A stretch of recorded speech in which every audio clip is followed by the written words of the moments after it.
this constant menace and danger to the colonies must be removed. We march at dawn! Really excited, being invited along to the dress rehearsal of an amazing musical production. It's called The Way of the Raukura, which is a Raukura musical.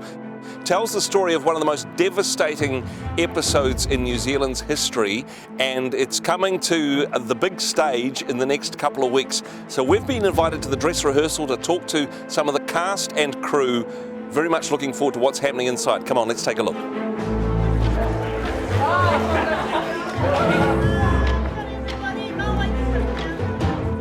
You are the writer and co-director of this production. Why did you think this was such an important story to tell? It's a crucial part of our history as New Zealanders, and things that happened back in the 1800s that have an impact on how we live today and have an impact particularly on Māori who were affected at the time. Really important to know about it and to think about it. They're tearing these men away from their families. Father, why is the world like this? I wish I knew. Perhaps not that many people know about this important aspect of our history. For those of us that are catching up, what are some of the highlights or the lowlights of this tragic story? I understand if people don't know the story too, because I never heard it when I grew up, and I grew up in Taranaki where it happened. And so what happened in the 1880s, there was this Māori Christian tribe, and they were pacifist, so following all the Taranaki land wars, where lots of death, lots of fighting, land grabbing, all that kind of stuff. And they just went away and started their own little village away from all of that. But then in the end, the Crown decided they wanted their land as well.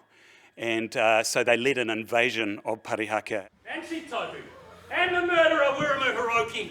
Shoot anyone who moves. Get a boy. Telling this story is really important to me because I think that people need to understand our history. You know, education is about teaching history. Unfortunately, we don't teach enough about our own history. The narrative that was shared amongst the communities at the time wasn't necessarily truthful or honest about the happenings at Parihaka. So I think they got a bad rap. You know, it was definitely a big miscommunication. They had this belief that Parihaka were violent and dangerous people. They weren't. They were Christians and they were pacifist. And so following Jesus' command to love your enemies, they decided they wouldn't fight. Today's work is not my doing. It comes from the heart of the Pākehā. Live well on this land that has been given to us by our forefathers. So Parihaka made a stand.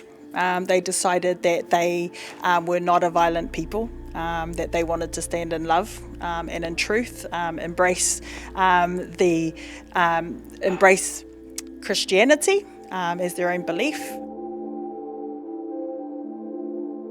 This, in some ways, is quite a challenging story because, as you say, it's a story of faith. It's people of faith, but the Pākehā, the European Church, essentially are the bad guys in this narrative. Is that a tough story to tell, or perhaps a tough story to see from some audiences' perspectives? There are some good Pākehā characters in the story as well. So yes, the clergy generally didn't do well at the time, and I'm a clergyman myself. I'm a Baptist church minister.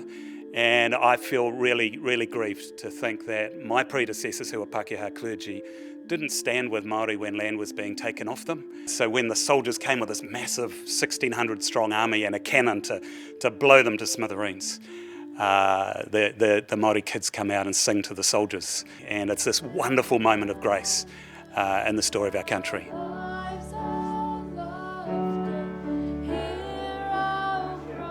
What would you say to encourage people that are going, oh yeah, I've heard of this? What would you say to encourage them to book some tickets and go along and see the show? With music, you're going to feel it, every moment of it. So definitely if you have an inkling at all to come, book your tickets, bring your whānau, and I promise you, you'll leave changed.